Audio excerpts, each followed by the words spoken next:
इधर जाता है कितना करंट। क्यों? क्योंकि जो आपका प्योर आर सर्किट होता है ना उसमें रेजिस्टेंस और करंट सेम डायरेक्शन में होता है। क्या बोल रहा हूँ फिर से रिपीट करो। और करंट सेम डायरेक्शन, पोटेंशियल और करंट सेम डायरेक्शन में होते हैं। किसमें? रेजिस्टेंस सर्किट में। किसमें? रेजिस्टेंस में। और जो इंडक्टर होता है मतलब एक कॉइल, कॉइल में पोटेंशियल क्या होता है? आगे चलता है, और करंट क्या होता है? पीछे रहता है। तो देखो करंट आगे है, यहाँ पोटेंशियल यहाँ पे है और करंट यहाँ पर है, और इन दोनों बीच में एंगल कितने डिग्री का आ रहा है? 90 डिग्री का। और जो कैपेसिटर होता है, कैपेसिटर में करंट आगे है और पोटेंशियल क्या है? पीछे, और इन दोनों बीच का एंगल कितना है? 90 डिग्री। तो अब क्वेश्चन पूछ रहा हूं मैं, तुम बताना कि करंट किस में आगे चलता है?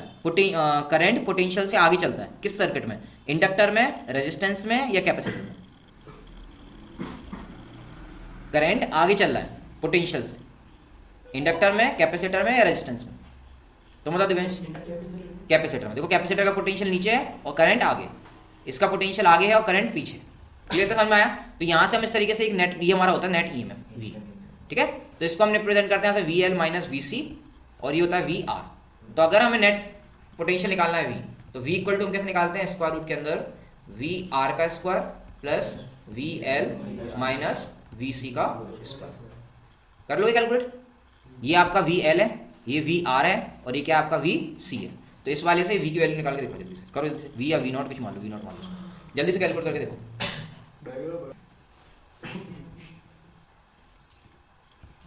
तो यहाँ से वी नॉट की वैल्यू अगर आप निकालोगे तो स्क्वायर रूट के अंदर क्या जाएगा? वी आर का स्क्वायर, मतलब आर मतलब कितना है आपका 4, तो 4 का square 16, plus V L minus V C, V L है आपका 8 और वी सी है आपका 5, 8 माइनस 3 5 करो तो 3 आ गया, 3 का स्क्वायर 9, तो स्क्वायर रूट ऑफ 25 और उसका सॉल्व करो तो 5 वोल्ट।